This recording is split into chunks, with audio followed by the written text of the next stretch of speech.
नवग्रहों में अत्यंत सौम्य ग्रह, अत्यंत शुभ प्रभाव देने वाले, जीवन के संपूर्ण सुखों को प्राप्त कराने वाले एक अत्यंत शुभ ग्रह शुक्राचार्य महाबली हो रहे। 29 नवंबर को शुक्राचार्य अपनी राशि का परिवर्तन करेंगे तथा अपनी वर्तमान नीचे राशि को छोड़कर अपनी मूल त्रिकोण तुला राशि में प्रवेश करेंगे।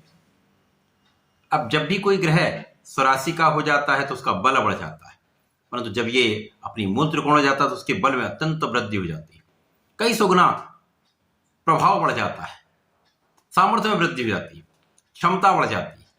तो निश्चित रूप से शुक्राचार्य जब अति बलवान स्थिति में होंगे तो समस्त राशियों को एक सकारात्मक परिणाम की प्राप्ति कराने वाले हैं। इसी के साथ साथ शुक्राचार्य जब अपनी मूल त्रिकोण राशि में प्रवेश करें तो एक महाराजयोग का निर्माण होगा। जय श्री गणेश, नमस्कार। मैं आचार्य संजय द्विवेदी। मेरे समस्त प्रबुद्ध दर्शकों का मेरे चैनल पर हार्दिक स्वागत है। आज मैं शुक्राचार्य के राशि परिवर्तन प्रभाव को लेकर आपके सम्मुख उपस्थित हूं। शुक्राचार्य जो इस जगत में संपूर्ण सुखों को प्रदान करते हैं, ऐश्वर्य, वैभव, भूमि, भवन, वाहन, बड़े जेम्स ज्वेलरी, बड़े शोरूम, बड़ा व्यापार, बड़ा पद, इसी प्रकार से कला जगत में विशेष नाम, इसी प्रकार से शुक्राचार्य ही प्रेम, आकर्षण तथा स्त्री सुख के कारक है।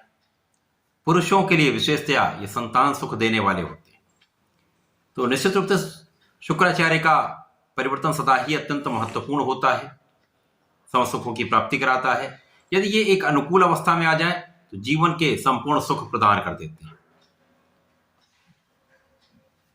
जब भी कोई महाराजयोग बनता है तो उसका प्रभाव केंद्र के भाव में सर्वश्रेष्ठ मिलता है। इसके पश्चात त्रिकोण तथा धन भाव, लाभ भाव, अत्यंत श्रेष्ठ परिणाम की प्राप्ति होती है।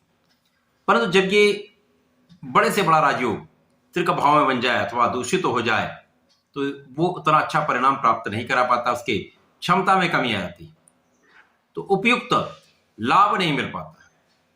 शुक्राचार्य जब अपनी मूल त्रिकोण राशि में प्रवेश करेंगे तो एक पंच महापुरुष राजयोग का निर्माण होगा, जिसे मालव्य योग कहते हैं।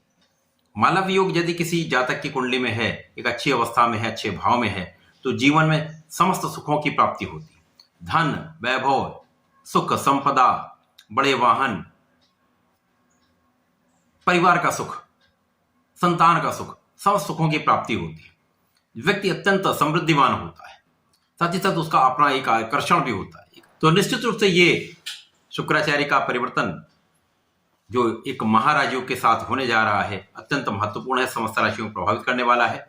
आज मैं वृश्चिक राशि के लिए शुक्राचार्य के राशि परिवर्तन का क्या प्रभाव मिलेगा, किस प्रकार के लाभ मिल सकते हैं, कौन सा भाव प्रबल होगा, कहां पर लाभ ले पाएंगे, कहां पर समस्या आ सकती है, उसका क्या निराकरण है, संपूर्ण विश्लेषण मैं पूर्ण तर्क के साथ करने जा रहा हूं। प्रिय दर्शकों, यह राशिफल आपके चंद्र राशि पर आधारित है, अर्थात आपकी जन्म कुंडली में यदि 8 नंबर में चंद्रमा विराजमान है तो आपकी वृश्चिक राशि है। वृश्चिक राशि के स्वामी मंगल है। मंगल तथा शुक्र का आपसी संबंध समभाव होता है, परंतु यदि हम स्थितियों का अवलोकन करें, आज की स्थिति देखें तो वर्तमान समय में मंगल का गोचर स्वयं की राशि में चल रहा है, वृश्चिक राशि में चल रहा है, जहां पर लग्न अत्यंत प्रबल हो रही है। साथ ही साथ यहाँ पर शुक्राचार्य अपनी मूल त्रिकोण में होंगे, जिसके कारण एक तात्कालिक मैत्री का भाव उत्पन्न हो जाएगा। जब तात्कालिक मैत्री होगा तो यहाँ पर एक मित्र भाव बनता है, तो निश्चित रूप से जब ये मित्र भाव होगा तो सकारात्मक परिणाम की प्राप्ति होगी। वृश्चिक राशि के लिए शुक्राचार्य जो सप्तम के स्वामी था, द्वादश के ही स्वामी, सप्तमेश द्वादशेश का गोचर द्वादश भाव में ही हो रहा है। अब द्वादश भाव एक त्रिक भाव है, एक निर्बलता का भाव, व्यय का भाव है, तो निश्चित रूप से यहां पर जिस भाव के स्वामी शुक्राचार्य उसकी कहीं ना कहीं निर्बलता प्राप्त होगी। यहां पर जीवन साथी के साथ सामंजस्य में समस्या हो सकती है, जीवन साथी के साथ कहीं ना कहीं एक स्वास्थ्य समस्या हो सकती है, जीवन साथी के साथ कुछ दूरी का होना हो सकता है। इसी के साथ साथ आपके व्यय में वृद्धि हो सकती है, कुछ अनावश्यक व्यय भी हो सकते हैं। अब क्योंकि यहाँ पर लग्न अत्यंत प्रबल है तो आपकी स्थिति अत्यंत प्रबल है, धन का आगमन अच्छा होगा, तो यहाँ पर धन का आगमन होता तो व्यय बढ़ते हैं, व्यय के साथ कभी कभी अपव्यय भी हो सकते हैं, तो यहाँ पर आपको अपव्यय पर नियंत्रण रखना। शुक्राचार्य को द्वादश का कारकत्व प्राप्त है, तो यहाँ पर बहुत कुछ कठिनाई नहीं होने वाली है। यहाँ पर आपके जीवन साथी के साथ प्रेम संबंध अच्छे रहेंगे, प्रेम संबंध भी बनते हैं। यहाँ पर केवल प्रेम संबंधों की अधिकता से बचना होगा।